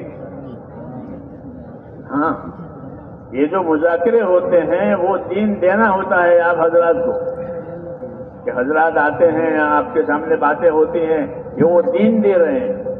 उलमा मदारिस में दीन दे रहे हैं, ये दीन दिया जा रहा है। जैसे दाना चक्की में डाला जा रहा है, अब हरकत होगी तो फिर ये कारामद होगा। इसलिए दीन का लेन देन है, दीन का लेन देन है कि इल्म और जिक्र लो, अल्लाह के हुक्म को सीखो और अल्लाह के हुक्म के पाबंद बनो। जिक्र के माने पाबंदी के और इताअत के हैं। हाँ, इल्म और जिक्र के दीन सीखो।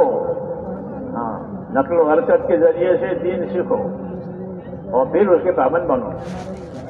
जाकिर गाफिल के मुकाबले में होता है, जाकिर नहीं बनेगा तो गाफिल हो जाएगा, पाबंद बने। खाली जबान का जिक्र मकसूद नहीं है, जबान का जिक्र तो असल जाकिर वो है जो अल्लाह की इताअत करे। कुल्लु मुतीइन जाकिरुन, जो भी अल्लाह की इताअत में है वो अल्लाह के जिक्र में। अल्लाह का जिक्र सिर्फ तस्बीह तिलावत पर नहीं है, वो भी जिक्र है, तस्बीह तिलावत भी। बाकी इताअत के जितने काम हैं वो सब जिक्र में शामिल है। इसलिए आदमी अपनी जिंदगी अल्लाह की इताअत वाली बनाए, ये दावत है। और रसूलों की आमद वो भी इताअत कायम कराने के लिए है। आज़ादी खत्म करो, आज़ादी बगावत है, अल्लाह से रसूल से बगावत है। ये बगावत खत्म करो, आज़ादी खत्म करो और इताअत पर आओ, ये दावत है। वमा अरसलना मिन रसूलिन इल्ला लियुताअ बिइज़निल्लाह, कि जब कभी जमीन पर हमने कोई नबी भेजा है तो वो इसलिए भेजा है कि वो ये पैगाम लेकर आया है कि अल्लाह के इताअत जमीन पर कायम हो जाए, हर आदमी अल्लाह के इताअत पर आए। यही दावत का मकसद है। کہ ہماری زندگیاں اللہ کی اطاعت پر آ رہے. صحابہ کرام اس ذمہ داری کو اس طرح سمجھاتے تھے کہ ہم نے حضور صلی اللہ علیہ وسلم کے ہاتھ میں ہاتھ دے کر یہ قول قرار کیا ہے کہ ہم آپ کی بات سنیں گے اور مانیں گے. یہ ضروری ہے کہ بات کو پہلے سمجھے اور سمجھ کے پھر مانے. بے سمجھے کیا مانے گا اور بے سمجھے کیا کرے گا؟ اس لیے اللہ کی بات کو پہلے سمجھنا اور سمجھ کر کے پھر اس کو ماننا اور اس کی اطاعت کرنا. تو صحابہ یہ کہتے تھے کہ ہم نے اللہ کے نبی کی بات سنی، ہاتھ میں ہاتھ دے کر اور سمجھی، اور پھر اپنے آپ کو پابند کیا. کہ کس طرح پابند کیا؟ کہ ہر حال میں پابند کیا. کہ آپ کے ہاتھ میں ہاتھ دے کر قول قرار کیا تھا کہ ہم آپ کی بات مانیں گے. اللہ غریب بنائے گا تو غریبی میں بات مانیں گے، اللہ مالدار بنائے گا تو مالداری میں بات مانیں گے. جی چاہے گا اور بات بھی بجائی جو جی چاہ رہا ہے تو بھی مانیں گے، اور بات حکم ایسا آیا کہ جی نہیں چاہ رہا کہ تو بھی بات مانیں گے. کوئی ہم کو پوچھے تو، کوئی ہم کو نہ پوچھے تو ہم تو بات مانیں گے. بعض مرتبہ ایسا ہوتا ہے کہ پوچھا تو خوش ہوا کہ تمہیں آپ کی کیا رائے ہے، آپ کا ہاں، اور پوچھا نہیں رائے تو ناراض ہو گئے کہ ہم کو نہیں پوچھا، ہم نہیں جانتے جاؤ.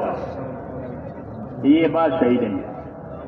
صحابہ کہتے ہم ایسے نہیں پوچھا، انہوں نے ہم سے نہیں رائے لی، موقع نہیں ہوگا، لیکن کام تو ہوا ہے جو اصل مقصد ہے. اس نے کہا کہ کوئی ہم کو پوچھے تو، کوئی ہم کو نہ پوچھے تو، ہاں مالدار بناوے تو اللہ، اور غریب بناوے تو، جی چاہے تو جی نہ چاہے تو، ہم تو ہر حال میں اللہ کی اور اس کے رسول کی بات مانیں. یہ ہے اصلی دین. کہ کوئی حالت ہم کو روکے گی نہیں اپنے دین سے. یہ کہتے وہ اس کو اطاعت کہتے ہیں کہ ہم نے ہاتھ میں ہاتھ دے کر یہ قول قرار کیا ہے کہ آپ کی سنیں گے، آپ کی مانیں گے، جی چاہے گا تو، نہیں چاہے گا تو، اللہ غریب بنا لے تو، مالدار بنا لے تو، لوگ ہم کو پوچھیں تو، لوگ ہم کو نہ پوچھیں تو، کہ ہم تو اللہ کی بات مانیں. اور یہی اصلی طریقہ ہے. اس لیے اپنی محنت کو اپنا مزاج بنانا ہے. اس محنت کے ذریعے سے مزاج بنانا ہے. جیسے جانور کا مزاج بن جاتا ہے تو پھر وہ گھر نہیں چھوڑتا. ہم لوگ دیہات کے رہنے والے ہمارے جانور ہوتے ہیں. میں چھوٹا تھا تب بھینس کو پانی پلانے جاتا تھا تالاب باہر، گاؤں سے باہر ہے، تو وہ پانی پینے کے لیے اندر اترتی تھی، پھر باہر نہیں آتی. تو میں چلا آتا تھا اسکول جانا، مدرسے جانا. وہ جب اس کا جل پیتا ہے تب وہ نکل کر سیدھی گھر آتی. اس کو گھر معلوم ہے، اس کی بھینس کو گھر معلوم ہے. کیوں؟ کہ وہ مانوس ہو گئی ہے، مزاج بن گیا ہے. یہی مجھے چارہ دیتے ہیں، یہی میری خیر خبر وہ جانتی ہوں. اس لیے وہ گھر سے مانوس ہو گئی ہے، اس کو گھر یاد ہے. جانور مانوس ہو جاتا ہے. جی ہاں، بار بار ایک کام اس سے کرایا جاتا ہے تو وہ مانوس ہو جاتا ہے، معلوم ہو جاتا ہے. پھر آدمی کو چھوٹا نہیں، کتا پیچھے جاتا ہے. جو لوگ کتا پالتے ہیں کتا ان کے پیچھے بھی جاتا ہے. ہاں فطرت ہے یہ. اس لیے کہتے ہیں دین سے اپنا تعلق پیدا کرو، دین کا مزاج بناؤ تاکہ دین کے پیچھے جاؤ. یہ نہیں کہ دین کو پیچھے ڈالے. اپنا مزاج دینی بنانا، اپنا مزاج دینی بنانا. دینی بنانے میں کا مزاج مطلب یہ اطاعت والا بنا اور کچھ نہیں کرنا. اپنا مزاج اطاعت والا، جو حکم ہوگا وہی عمل ہوگا. منع کریں گے تو رک جائیں گے، حکم دیں گے تو چل پڑیں گے. اس کو اطاعت کہتے ہیں. ہاں اسی کی تاکید کی ہے. اپنے دانوں کی بات مانا کرو، جب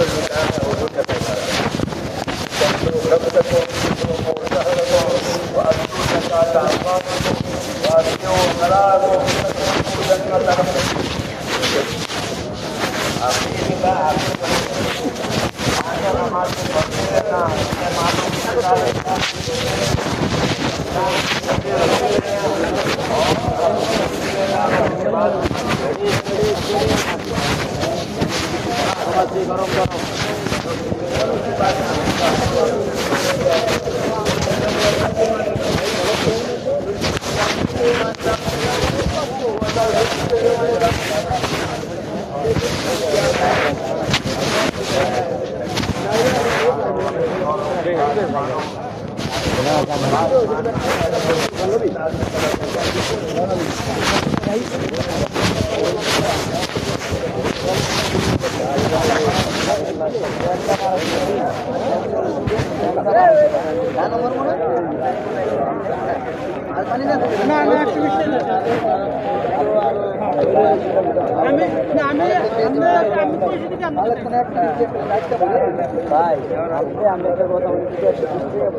যে এই কাজের মধ্যে বাহানা করা, যে কোনো টাকা দেওয়া, যে কোনো জিম্মেদারি আছে, এটাকে আমি আল্লাহর সঙ্গে আল্লাহকে স্মরণ করি। আল্লাহ আমার দিলের অবস্থা দেন, কাজেই আমার ভিতরে যদি এটাকে পুরা করার শক্তি থাকে তা আমি কখনো বাহানা করবো না, বরং এই জিম্মেদারিকে আদায় করি। তো আমি সত্যবাদী দিলাম, আর এই সত্যবাদীদেরকে আমাদের দিন কাজ হবে। সত্যবাদীদের সঙ্গে থাকবে, সত্যবাদীদের সঙ্গে থেকে তার সে সত্য কথা বলবে। অসুখ নাই তো নাই, আমি কাম পুরা করতে পারি। এরা যে অসুখ আছে কিন্তু অসুখ নাই, কিন্তু তারপরেও নিজেকে অসুস্থ প্রকাশ করলাম, এটা তো মিথ্যা হইল। সেই জন্য ভাই, এটা কাম আল্লাহ তাআলা আমাদেরকে দিয়েছেন, বহুত বড় জিম্মেদারি। আল্লাহ তাআলাই বলতেছেন যে আমি ওয়ারিস বানাইছি কিতাব দ্বীনের এই উম্মতকে। তো কাজে ওয়ারিস হিসাবে আমরা যখন এই কিতাব পাইছি, তো এটার যা কাজ, সে কাজও আমাদের জিম্মেদারি আমাদের উপরে, এটার জিম্মেদারি আমাদের উপরে, দায়িত্ব আমাদের উপরে। সেই জন্য বলেন যে এই মেহনতটা হলো আসলে একটা চলতা ফিরতা মাদ্রাসার মতো। মাদ্রাসায় যেরকম তালিব ইলমরা ইলম হাসিল করে, ওই ঠিক এরকম ভাবে এই রাস্তাও ওই কিতাবের ইলম হাসিল করা এবং তারপরে ওই ইলম অনুযায়ী নিজের জিন্দগি বানাইবার চেষ্টা করা, মস্ক করা। এই চলতা ফিরতা একটা মাদ্রাসার, যেমন ওলামায়ে কেরাম মাদ্রাসার মধ্যে পড়াই দিয়েছেন, ওখানে ইলম দিতেছেন, আরো বিভিন্ন জায়গায় বিভিন্ন তরিকায় মানুষকে ইলম দেওয়া হইতেছে, কিতাবের ইলম। তো আমরাও এই রাস্তার মধ্যে এই জমানার জন্য এটাই উপযোগী। এই জন্য যে এই জমানার মানুষ, তাদের কাছে ফুরসত নেই, তার অবসর নেই, ব্যস্ত ব্যস্ত সব, কায় কারবারে ব্যস্ত, ব্যস্ত সংসার নিয়ে ব্যস্ত, জায়গা জমি নিয়ে ব্যস্ত, টাকা পয়সা নিয়ে, ব্যবসা বাণিজ্য নিয়ে ব্যস্ত, সব ব্যস্ত, ফুরসত কম। সেই জন্য বলে যে ভাই, আল্লাহ তাআলা আমাদের উপযোগী। আচ্ছা ঠিক আছে, তোমার বেশি ফুরসত নাই, বেশি ব্যস্ত তুমি, তো অন্ততপক্ষে এইটুকু সময় তো তুমি বাইর করো যাতে তুমি এলমকে শিখতে পারো এবং এই এলমের জিম্মেদারিকে আদায় করতে পারো। এই জন্য বলেন যে এটা তো ভাই একটা চলতা ফিরতা মাদ্রাসা।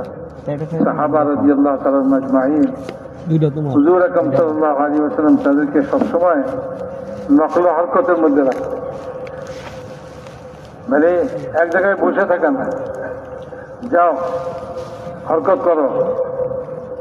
এবং যে এলাকা থেকে ইসলামের জন্য আসছো, দাওয়াত কবুল করছো, তোমার এলাকায় তুমি যাও, আবার যাই ওইখানে তুমি মেহনত করো, তাদেরকেও এই দাওয়াত দাও যাতে তারাও ইসলামকে কবুল করে, তারাও তোমার দাওয়াতকে কবুল করে। এই জন্য মেহনত করো।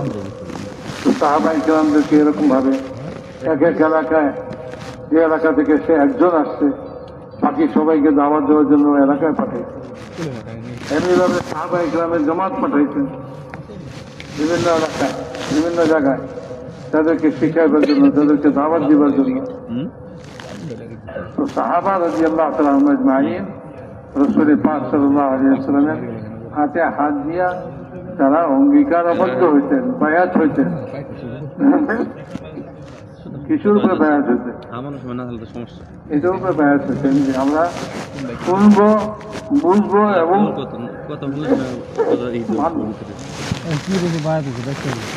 আমরা শুনবো এবং মানবো।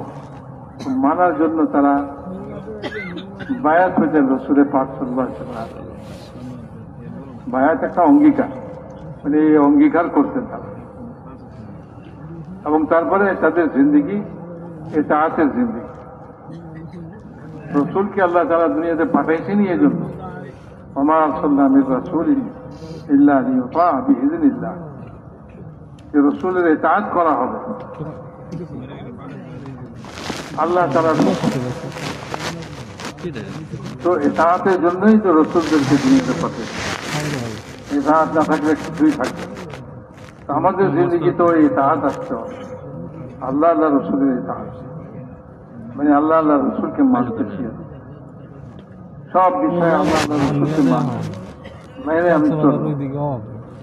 তো ভাই এই দাওয়াত ওয়ালা মেহনতের তবলিগের মেহনত দিয়ে এটা তো ওই ইতাআতকে ভিতরে পয়দা করার জন্য, ইতাআত ভিতরে পয়দা হয়। আর শুধু শুধু ঘোরার জন্য নয়, সময় ব্যয় করার জন্য নয় যে ভাই শুধু ঘুরলাম আর সময় ব্যয় করলাম, কিন্তু আমি এলেমও শিখলাম না, কিছুই শিখলাম না। তো এটা তো এরকম ওই খালি জাতা ঘোরার মতো হইল। খালি জাতা ঘুরতেছে না, গম দিতেছে তার মধ্যে, না আটা বেরিয়েছে, মানে এলেম যেতেছে না, নিতেও আছে। এলেমের দ্বারা কোনো ফায়দা উঠাইতে পারতেছে। এই যে বয়ান হইতেছে, এখানে ইজতিমা হলো, বয়ান শুনলাম আমরা, যত মুযাকারা বয়ান যত কিছু এখানে হয়, এটা তো হলো ওই এলেম দেওয়ার মতো। এলেম দেওয়া হইতেছে, নাও আমরা যদি এটাকে নেই আর এটার উপরে আমাদের জিন্দগিকে উঠাই, তাইলে এরকমই হইল যেরকম জাতার মধ্যে একদিক দিয়ে গম দিল আর একদিক দিয়ে আটা হইয়া বাইর, সবাই এটা দ্বারা উপকৃত হইল। সেই জন্য ভাই আল্লাহ তাআলা এরকম একটা মেহনত দিচ্ছেন, যে মেহনতের দ্বারা ইতাআত কায়েম করতে হবে, আল্লাহ এবং আল্লাহ রসুলের ইতাআত। এবং আল্লাহ রসুল কি বলছেন, দেখো তোমরা 5 ওয়াক্ত নামাজ পড়ো, রমজানে রোজা রাখো, যাকাত আদায় করো, আর তোমাদের যারা জিম্মাদার তাদের কথাকে মেনে চলো, তাদের ইতাআত করো। তাহলে কি হবে, বলে তোমরা তোমাদের রবের জান্নাতে দাখিল হয়েছে।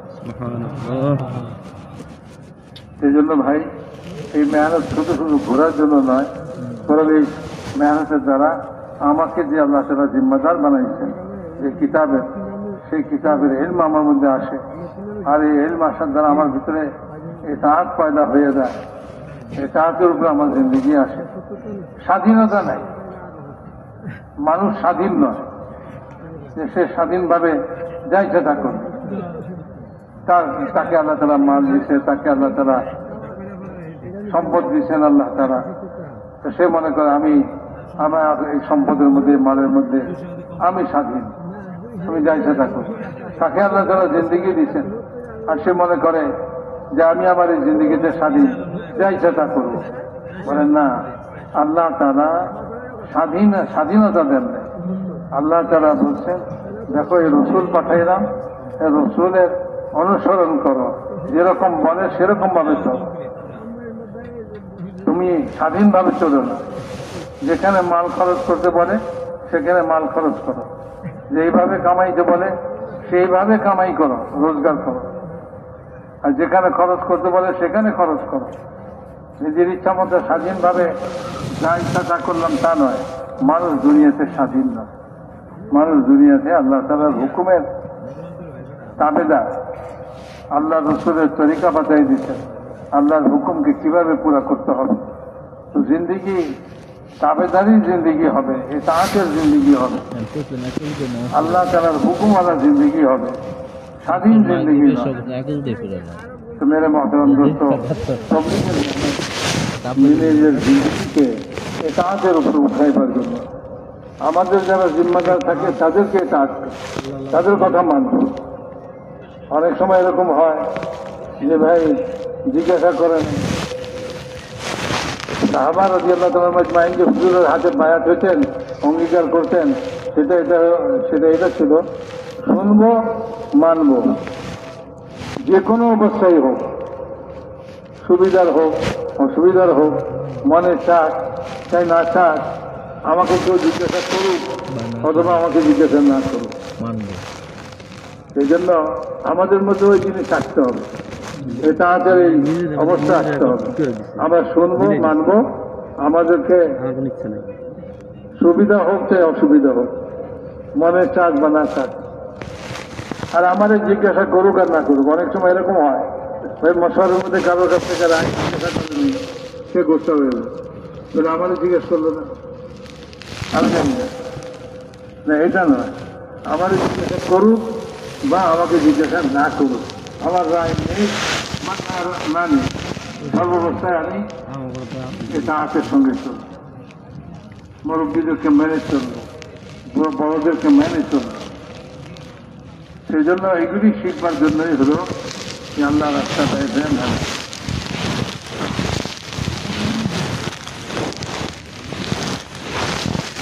मेरे भाइयों, तबलीग जो है वो तो जिंदगी की जिम्मेदारियों को समझने के लिए है कि हमारी जिंदगी की क्या जिम्मेदारी है, इनफिरादी जिंदगी क्या और इज्तिमाई जिंदगी, इसकी क्या जिम्मेदारी है, उसको समझने के लिए अल्लाह ताला ने ये हमें काम दिया है कि अपनी अपनी जिंदगी की जिम्मेदारियों को समझो। जो सलाहियत अल्लाह ने दी है, जान की, माल की, जो समझ की, उन सलाहियतों के जरिए से वो जिम्मेदारी पूरी करो। इज्तिमाई जिम्मेदारी, इनफिरादी जिम्मेदारी। इनफिरादी जिम्मेदारी ये है कि हर आदमी अपने इनफिरादी जिंदगी में अल्लाह के दीन पर, रसूल सल्लल्लाहु अलैहि वसल्लम के तरीकों पर कायम रहे। इज्तिमाई जिंदगी की जिम्मेदारी ये है कि अपने दीन का मददगार बने, जान माल लगाकर नुसरत करे। या अय्युहल्लज़ीना आमनू कूनू अंसार अल्लाह, सबको कहा है ईमान वालो, अल्लाह के दीन के मददगार रहो। तो अपनी इनफिरादी जिंदगी में रसूल सल्लल्लाहु अलैहि वसल्लम की सुन्नतों का, आपके तरीकों का इत्तिबा करना है। पता चले कि ये मुसलमान इनफिरादी जिंदगी बताएगी, और हमारी इज्तिमाई जिंदगी कि वो अल्लाह के दीन की मदद के लिए है, ताकि दीन पहुंचे जहां नहीं पहुंचा है और दीन का माहौल बने जहां माहौल नहीं बना है। इसलिए ये दो जिम्मेदारी, अपने अंदर इस्तिकामत पैदा करना, अपने आप को आप सल्लल्लाहु अलैहि वसल्लम के तरीकों का पाबंद करना, और फिर आपके तरीके दुनिया में चले, उसके लिए नक़्ल हरकत करना, उसके लिए काम है। उसके लिए कहा जाता है कि उसके लिए अल्लाह के रास्ते में निकलो। आप बताओ उसके लिए कौन तुम्हारे भाई হলো যে জিম্মেদারিকে বোঝার জন্য যে আমি তো অন্তত পক্ষে দিনের কারণে আমার উপর কি জিম্মেদারি আছে এটা আমি বুঝি, বুঝলে তো মানুষ করতে পারে, বুঝেই না তো সে কিভাবে করবে। এই জন্য বলেন যে ভাই এই তবলিগের মেহনতের দ্বারা আমাদেরকে এই কথা বুঝতে হবে যে আমার উপর কি জিম্মেদারি আছে, ইনফেরাদি জিন্দগিতে আমার উপর কি জিম্মেদারি, কি দায়িত্ব, ইজতিমাই ভাবে আমাদের উপর কি দায়িত্ব, এই দুইটা জিনিসই বুঝতে হবে। ব্যক্তিগতভাবে আমার দায়িত্ব কি? আমার দায়িত্ব হলো আল্লাহ তাআলার হুকুমের উপরে চলা, হুকুমের পাবন্দ হয়ে চলা, রাসূল পাক সাল্লাল্লাহু আলাইহি ওয়াসাল্লামের তরিকার উপরে নিজেকে কায়েম রাখা, এটা হলো আমার ব্যক্তিগত জীবনের দায়িত্ব এবং জিম্মেদারি। আমি ব্যক্তিগতভাবে আল্লাহর হুকুমের পাবন্দ হয়ে চলবো এবং আল্লাহ রাসূলের তরিকা মোতাবেক চলবো। আর ইজতিমাই ভাবে আমাদের জিম্মেদারি হলো আল্লাহ তাআলার এই দ্বীনের সাহায্য করা, এই দ্বীন সারা দুনিয়াতে ছড়ায়, সারা দুনিয়াতে কায়েম হয়ে যায়, এর পরিবেশ কায়েম হয়ে যায়, যেখানে পরিবেশ নাই সেখানে পরিবেশ কায়েম হয়ে যায়। এটার জন্য আমাকে নকল হরকত করা, এটার জন্য আমাকে চলা, এটার জন্য জানমাল খরচ করা, যা যোগ্যতা আল্লাহ তাআলা আমাকে দিচ্ছেন সেই যোগ্যতাকে এটার জন্য ব্যয় করা। ভাই শারীরিক যোগ্যতা দিচ্ছেন, মাল দিয়ে যোগ্যতা, মালের যোগ্যতা দিচ্ছেন, বিদ্যা বুদ্ধির যোগ্যতা দিচ্ছেন, যত রকম যোগ্যতা আল্লাহ তাআলা আমাকে দিচ্ছেন, আল্লাহর দ্বীনকে দুনিয়াতে কায়েম করার জন্য আমাকে এই দ্বীন নিয়ে চলা। এই জন্য আল্লাহ তাআলা সমস্ত ইমানদারদেরকে উদ্দেশ্য করেই আল্লাহ তাআলা বলতেছেন কুনু আনসার আল্লাহ, যে তোমরা আল্লাহ তাআলার দ্বীনের মদদগার হও, সাহায্যকারী হও। এই জন্যই ভাই এই আল্লাহ রাস্তায় বাইর হওয়ার জন্য বলা হইতেছে। উনি বলতেছেন যে ভাই বলেন এখন হিম্মত করে যে 4 মাসের জন্য এই পুরা ইজতেমার ময়দানে কে কে এখান থেকে 4 মাসের জন্য আল্লাহ রাস্তায় বেরোতে চেয়ে আছি, তারা হিম্মত করে খাড়া হয়ে বলেন ভাই মাশাআল্লাহ। জি।